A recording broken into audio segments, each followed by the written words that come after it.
Hello ವೀಕ್ಷಕರೇ, ನಮ್ಮ ಚಾನೆಲ್ಗೆ ಸ್ವಾಗತ. ಸಿರಿಧಾನ್ಯಗಳಿಂದ ನಮ್ಮ ದೇಹಕ್ಕೆ ಹೆಚ್ಚಿನ ಪೋಷಕಾಂಶ ಮತ್ತು ನಾರಿನಾಂಶಗಳು ದೊರೆಯುತ್ತದೆ. ಇಂದು ನಾನು ತೋರಿಸುವ ರೆಸಿಪಿಗೆ ಊದಲು ಅಕ್ಕಿಯನ್ನು ತೆಗೆದುಕೊಂಡಿದ್ದೀನಿ.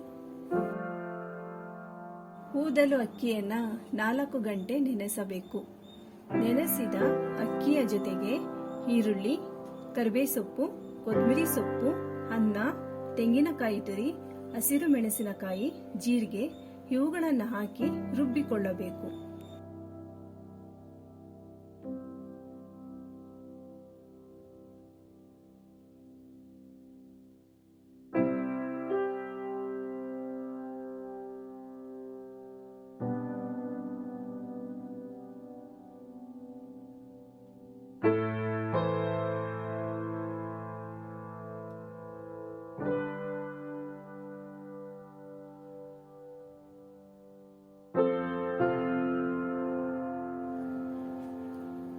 ರುಬ್ಬಿರುವ ಹಿಟ್ಟಿನಾದ ಇಷ್ಟು ತೆಳುವಾಗಿದ್ದರೆ ಸಾಕು.